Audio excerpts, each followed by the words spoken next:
And then I got to the CIO one. So the CIO was all about challenges. Everything that was a problem, right? So how are we actually going back and looking at it? So some of those things, and I have my cheat monitor, so in case I get lost and meander for everybody. But when I started to look at some of that, it was interesting. They talked about, all right, skills, right? Skills and finding the right skills to achieve some of the digitization and the workforce challenges.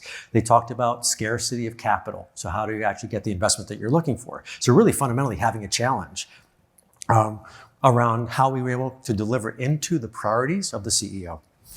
So as we start to see, not only are we responsible to plan the digitization of the business, we're really seen as an enabler for the business to achieve their goals. And I know we know that intuitively, but it's really starting to come out more and more in a more mature way of how we're actually expecting to deliver into business value directly, not just digitization value. We're also seeing a material shift somewhere else. This is something that's really interesting. We're seeing more and more conversations on as-a-service discussions and solution portfolio discussions, not just augmentation, not just engineering, but a real shift on how we can help customers, or how our customers are asking if we can help accelerate some of those achievements. So whether they're looking at generally around how I want to do operational excellence, how I want to achieve faster cost reductions. It's still out there, right? Cost reductions are still out there, but how do I achieve those fundamentally differently? And this is where we started to see, again, a real shift. Instead of understanding a project, they want to understand, what do you have in your portfolio? What services and solutions do you have that we can actually apply? Has it been used elsewhere? So focusing very much on the opportunity of the business and less on the engineering. So we're seeing, again, I'd love to say engineering first is not under pressure, but it is. So there's a really interesting shift. And that's something which I think is not going to slow down anytime soon.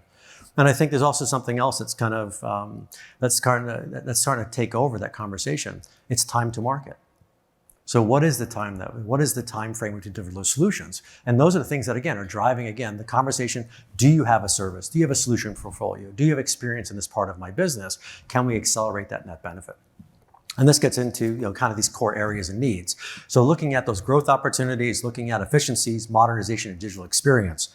So when I break them down a little bit, and I think most of you experience this, but this is probably the inflection point.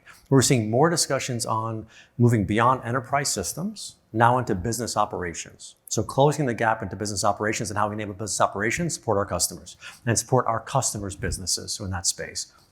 So better use of data analytics, surprise, surprise. We all talk data, we all talk AI, we all talk all this wonderful stuff. This is getting to the point where we have to take a very different view on data analytics. We're seeing more requests for external data, market data, competitive information. How do they benchmark themselves? So it's more than just looking at our internal operating data.